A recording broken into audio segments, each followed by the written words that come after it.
일어나셔서 하나님이 주신 말씀 함께 받기를 원합니다. 누가복음 24장 1절에서 12절까지의 말씀입니다. 저와 여러분이 한 절씩 누가복음 24장 1절부터 12절까지 말씀 받습니다. 그 주의 첫날 이른 새벽에 여인들은 준비한 향품을 가지고 무덤으로 갔습니다. 그런데 무덤 입구를 막은 돌덩이가 굴려져 있는 것을 발견했습니다. 그래서 그들이 안으로 들어가 보니 주 예수의 시신이 없었습니다. 그들이 이 일에 대해 어찌해야 할지 몰라 당황하고 있는데 빛나는 옷을 입은 두 사람이 갑자기 그들 곁에 섰습니다. 여인들은 너무 무서워 얼굴을 땅에 대고 엎드렸습니다. 그러자 그 사람들이 말했습니다. 살아계신 분을 왜 죽은 사람들 사이에서 찾고 있느냐? 그분은 여기 계시지 않고 살아나셨다. 예수께서 갈릴리에서 너희와 함께 계실 때 하신 말씀을 기억해 보라. 인자가 마땅히 죄인의 손에 넘겨져 십자가에 못 박히고 3일째 되는 날에 다시 살아나야 한다고 하시지 않았느냐? 기억했습니다.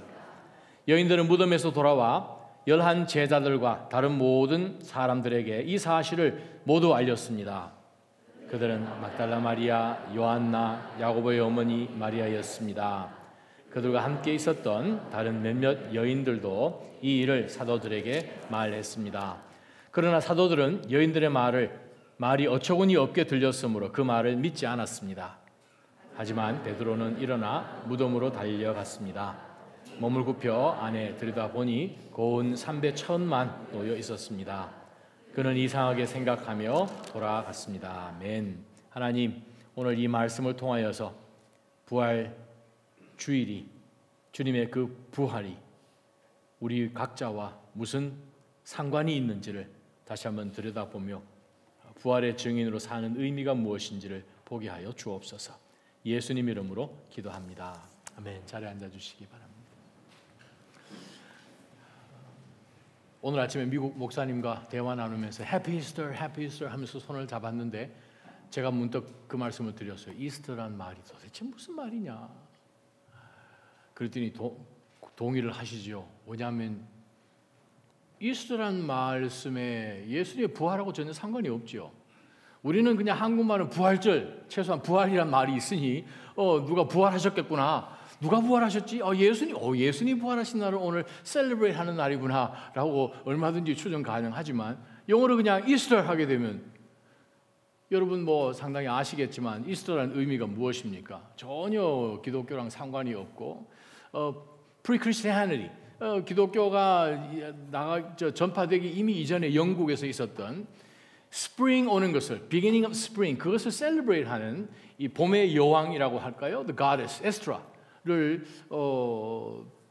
숭배했던 이방 종교에서 사실 그 단어가 그 여신의 이름이 에스트라, 그것이 이제 들어왔는데 그것이 사실 어디까지 올라갑니까?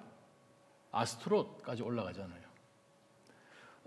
사실 어떻게 보면 바알 선지자와 아스토롯 거기까지 지금 올라가는 아스토롯, 에스트로 똑같은 말이죠. 그것을 보면서 사실은 이스터 선데이라고 이야기하면 그게 무슨 선데이? Is it Sunday the beginning of spring of this year? 그렇게 얘기할 수도 있겠죠. 사실 우리가 살다 보면, 특별히 미국에 살다 보면 우리 공휴일을 지나면서 이 공휴일이 이게 무슨 공휴일이지? Cinco de Mayo. 그날 뭐 하는 날입니까? Juneteenth. 그날은 뭐 하는 날입니까?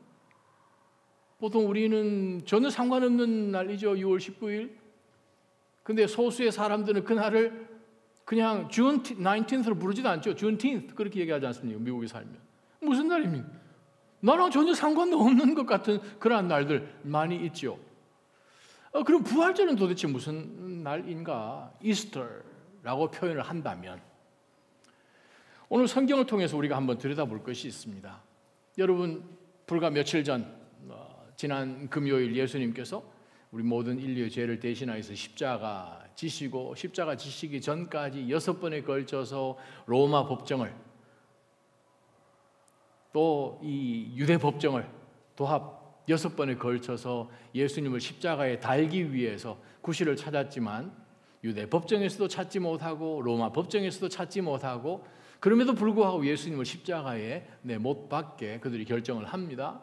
그러고 난 다음에 십자가형을 사용을 받은 선고를 받은 사람에게는 동물 뼈, 쇠조각 같은 것이 달려 있는 그런 이 가죽 채찍으로 등을 아주 그냥 심하게 때리죠. 예전에 멜 깁슨이 만드는 그 패션 그 영화를 보게 되면 바로 한번 때렸을 때 그냥 살이 그냥 뜯겨져 나와서 매 맞는 중에 죽는 그러한 기록도 많이 있습니다. 십자가까지 가지도 못하고.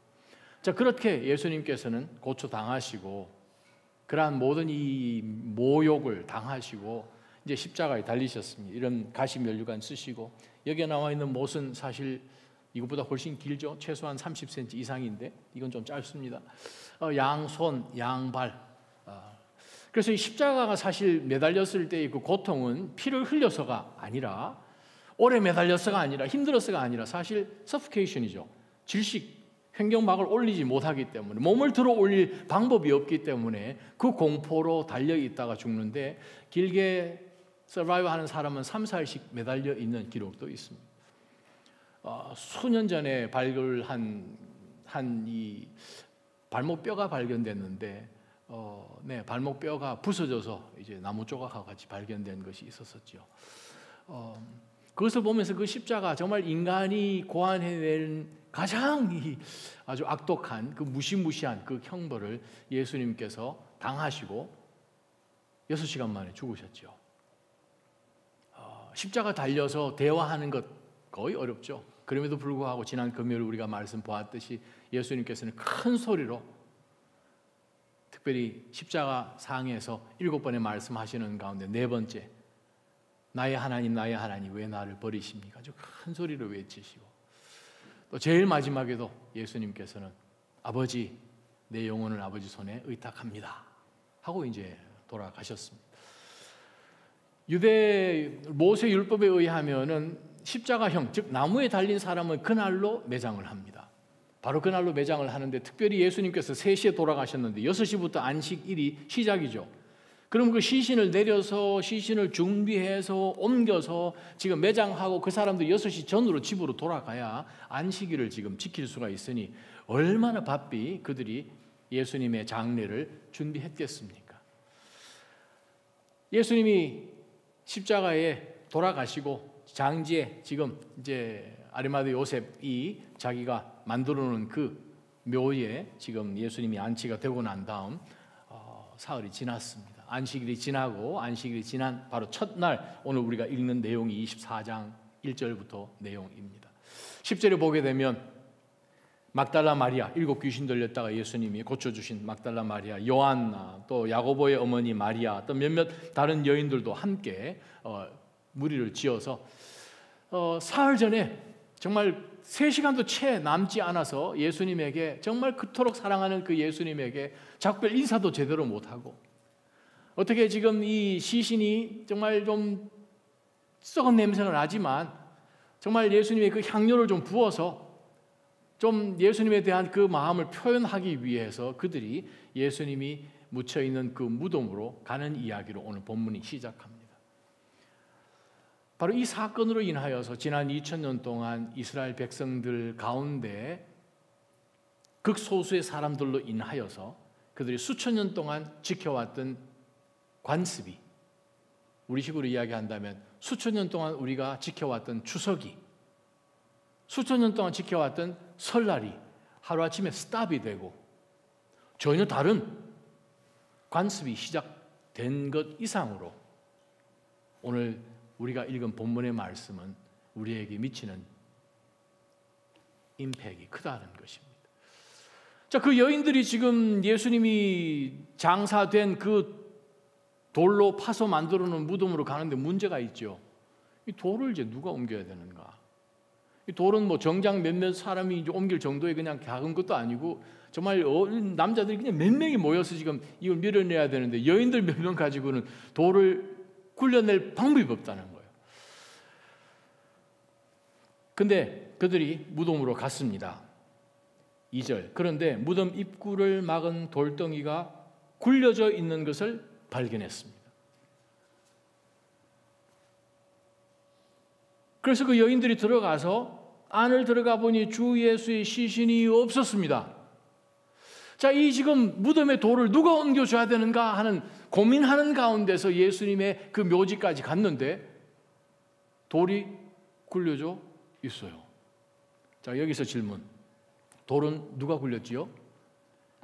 우리가 마태복음과 마가복음, 누가복음을 보게 되면 천사가 내려서 와서 그 돌 굴려주었습니다. 자, 그 다음 질문입니다. 아주 중요한 질문. 제가 여러분한테 질문을 했는데 맞춘 사람이 없었습니다. 천사들이 이 돌을 굴려준 이유가 무엇입니까? 천사들이 이 돌을 왜 굴렸을까요? 예수님 나가시라고? No. 성경 보면은 천사들이 돌문을 옮기기 전에 예수님은 없으셨어요. 예수님은 이미 부활하셔서 나가셨어요. 나가시고 난 다음에 천사들이 내려와서 돌을 굴린 것이고, 그것을 보고 이거 뭔가 하고 지금 들어가 본 것이죠. 그러면 천사들이 돌을 옮긴 것이 예수님 곱게 나가시라고 옮긴 것이 아니라는 의미죠. 부활절은 바로 돌이 옮겨진 날이죠.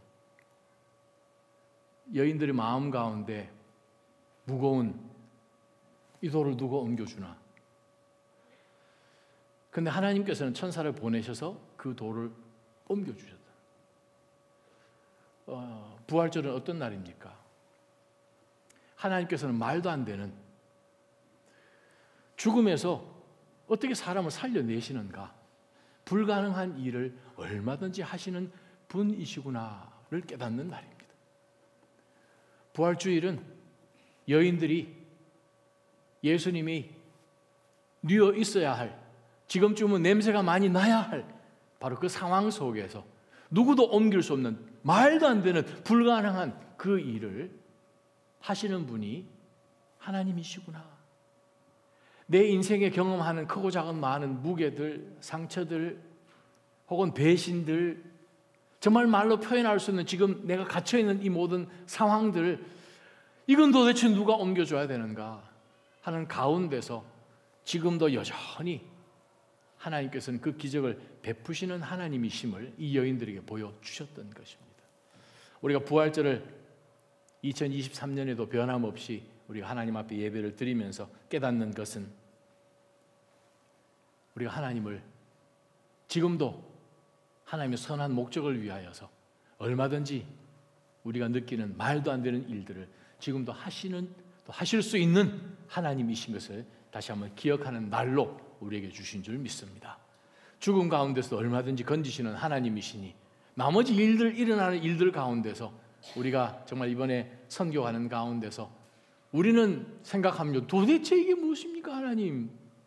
어떻게 하늘에 구멍이 난 것처럼 번개치면서 그냥 밤새도록 비를 내리시는데 아침에 일어나서 비회사로 턱 나아가면 하나님이 해를 쫙 보내시고요. 그것이 하루만 일어났으면 그랬겠지 할 것 같은데 우리가 끝날 때까지 매일매일 그렇게 해주셨으니까 똑같은 일을 우리 삶 가운데도 지금도 하고 하시기를 원하시는 하나님이십니다. 그것을 기억하는 것이 부활절이겠지요.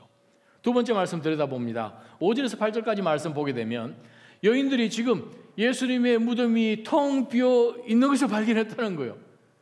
아니, 돌문을 누가 옮겨지지 했는데 이 천사가 와서 돌문을 옮겨줬고, 그러면 예수님의 시신은 하고 쫓아 들어가 보니까 그 안이 텅텅 비어 있고 예수님의 시신은 없었습니다. 그래서 지금 예수님의 이 여인들이 제자들이 어떻게 해야 될지 모르는 가운데서 지금 어찌할 줄 몰라 당황하고 있는데, 빛나는 옷을 입은 두 사람이 갑자기 그들 곁에 섰습니다. 얼마나 무서웠겠습니까? 아침 일찍 그들이 갔을 터인데 여인들은 너무 무서워서 얼굴을 땅에 대고 지금 엎드렸습니다. 그러자 그 두 천사들이 이렇게 이야기합니다. 살아계신 분을 왜 죽은 사람들 사이에서 찾고 있느냐? 그분은 여기 계시지 않고 살아나셨다. 예수께서 갈릴리에서 너희와 함께 계실 때 하신 말씀을 기억해 보라. 인자가 마땅히 죄인의 손에 넘겨져 십자가에 못 박히고 3일째 되는 날에 다시 살아나야 한다고 하지 않으셨느냐? 여인들은 예수의 말씀을 기억했습니다. 부활절은 어떤 날입니까?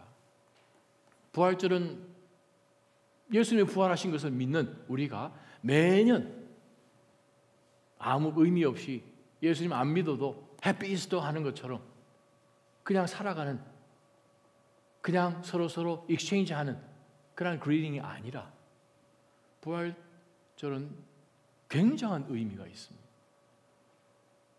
그들이 예수님의 시신이 없어지고 무덤은 비었고 천사 같은 굉장한 처음 보는 사람이 그냥 하얀 흰옷 날개를 빛나는 옷을 입은 두 사람이 지금 서 있는 가운데서 여인들이 할 수 있는 것은 처음 보는 이 두 피규어를 향하여서 그들이 지금 땅바닥에 엎드려 있는데 천사의 입을 통해서 하나님 우리 가운데 부활절이 무엇인지를 가르쳐주고 계시네요.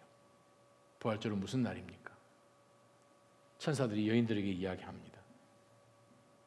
하나님께서 이 땅 가운데 계실 때, 즉 예수님이 이 땅 가운데 계실 때 너희들에게 했던 말을 기억하느냐? 말씀을 기억하는 날이에요. 약속을 기억하는 날이라는 거죠. 제자들에게 또 여인들에게 예수님이 얼마나 많은 시간을 통하여서 예수님께서 사흘째 되는 날 다시 살아나실 것을 말씀하셨는데 그 말씀을 그들 마음 가운데 담아놓지 않고 그냥 예수님도 사람이었으니까 죽으셨나 보다, 지금 좀 냄새나니까 유향과 또 향유를 가져오자 하는 가운데서 왔지만 그것이 더 이상 필요가 없게 된 상황이죠.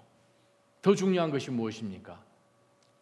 예수님께서 너희들에게 했던 그 말씀들을 너는 기억해야 한다. 저는 이 부활절을 통해서 하나님은 지금도 우리에게 주신 이 말씀을 그대로 성취하시는 하나님이심을 여러분 기억하시기를 축원합니다. 민수기 23장에 보게 되면 하나님은 사람이 아니시니 거짓말하니 아니하시고 하나님은 인생이 아니시니 후회하지도 않으시고 하나님이 하신 그 말씀을 성취하지 않으시겠느냐? 하나님 하신 그 말씀이 아무 일도 일어나지 않고 돌아오겠느냐? 라고 말씀하신 것처럼 하나님이 하신 모든 말씀은 반드시 성취된다는 거예요. 바로 이 여인들로 하여금 너희들이 이 부활의 아침에 텅 빈 그 무덤을 보았을 때 와우! 그게 아니라 예수님께서 하신 말씀이 성취가 되는구나. 그래서 내 삶 가운데서도 도저히 일어나지 않을 그런 일들조차도 말씀하신 것이 있다면, 약속하신 것이 있다면 반드시 그것 하나님의 때에 성취하시는 하나님이심을 기억하는 것이 부활절이죠. 저는 여러분 삶 가운데 하나님이 말씀을 통해서 우리에게 하시는 모든 말씀이 주의 시간에 반드시 성취됨을 기억하시기를 주님의 이름으로 축원합니다. 세 번째 말씀이요. 부활절은 무슨 날인가? 방향을 바꾸는 날이죠. 이 여인들은 며칠 전에 예수님께 정말 우리의 마음을 다 들여서 그래도 좀 넉넉하게 시간을 잡고 장례를 했어야 했는데 러시아에서 2시간도 채 걸리지 않게 급하게 장례를 해서 너무 마음이 안타깝고 마지막 가시는 그 길에 정말 내가 어떻게 하면 향유를 좀 더 부어드릴까 그냥 준비를 했겠죠. 안식일 내내 그들이 준비를 해가지고 그날 새벽이 되자마자 그들이 나아갔습니다. 왔는데 시신이 없는 거예요. 지금 무덤에 와서 예수님의 지금 이 시신의 지금 겉옷에 지금 발라야 되는 그 모든 목적을 갖고 왔는데 도착은 했는데 내가 마음에 먹고 왔는 그 일이 필요가 없는 일이 되어버린 거예요. 부활절은 어떤 날인가? 내가 생각하고 내가 계획하고 내가 목적해서 내가 바리바리 싸들고 와서 그곳에 딱 도착했는데 방향이 바뀌어지는 거예요. 목적이 바꿔진 거예요. 부활절은 어떤 날인가? 계속해서 내가 계획하고 원하고 준비한 대로 쭉 나아가는 가운데서 우리로 하여금 한번 옌크 하시는 날이죠. 무슨 날입니까? 바로 이 천사를 통해서 하나님께서는 부활절의 세 번째 의미를 우리에게 가르치고 계십니다. 이 여인들은 예수님의 시신에 향유를 붓기 위해서 왔는데 그것이 사명이다 라고 생각을 하고 왔는데 하나님은 이 천사들을 통해서 전혀 다른 사명을 주셨네요. 부활절은 우리에게 어떤 사명을 우리가 받았는지를 리마인드 시키는 날이 부활절입니다. 여인들에게 예수님의 시신의 향료 붓기 위해서 온 이 여인들에게 하나님의 천사의 입술을 통해서 이렇게 말씀하십니다. 여인들은 무덤에서 돌아와 11 제자들과 다른 모든 사람들에게 이 사실을 모두 알렸습니다. 그들은 마리아, 막달라 마리아, 요한나, 야고보의 어머니 마리아였습니다. 그들과 함께 있었던 다른 몇몇 여인들도 이 일을 사도들에게 말했습니다. 그들이 직접 보고 들은 것을 전하는 사명 가진 사람들로 바뀌었다는 거예요. 우리가 생각할 때 준비 많이 하지요. 계획하지요. 여러 가지 유향과 향료와 모략과 이런 것들 준비했겠지요.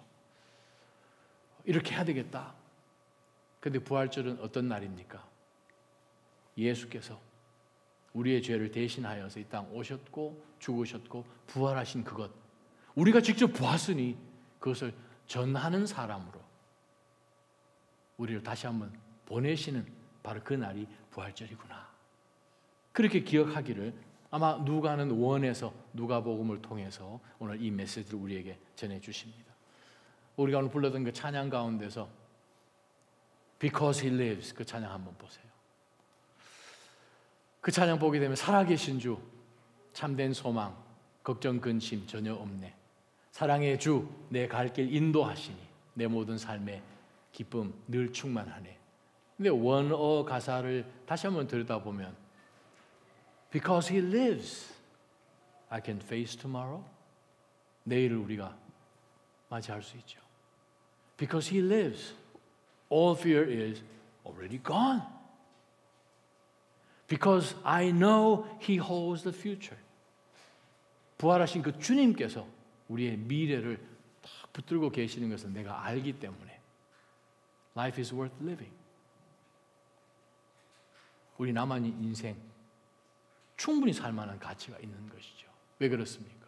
Because He lives. 바로 그것이 부활절입니다. 부활절을 통해서 다시금 우리 삶 가운데 정말 무겁고 두렵고 한 그 모든 불가능한 것 얼마든지 하나님께서는 굴려주시는 하나님이시고 약속하신 것 반드시 성취하시는 하나님, 약속을 기억하라고 천사가 이야기를 해주고 보고 들은 것을 다 전하도록 새 사명 받고 갔으니 우리도 그렇게 살아야 될 줄 믿습니다. 그렇게 사시는 모든 믿음의 성도님들 되시기를 축원합니다. 기도하겠습니다. 하나님 아버지, 부활주일이 그냥 egg 헌팅하고 래빗이 어디서 왔는지도 모르겠지만 토끼를 보면서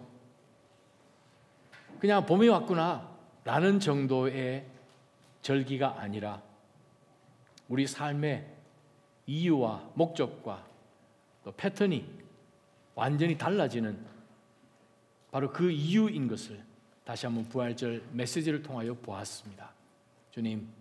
주님을 모든 상황 속에서 끝까지 신뢰하는 가운데 우리 삶 가운데 있는 모든 일들 하나님의 주권을 갖고 주의 목적이 다 이루어지는 그 일에 요긴하게 쓰여지는 인생으로 변하게 하여 주옵소서. 예수님의 이름으로 간절히 기도합니다.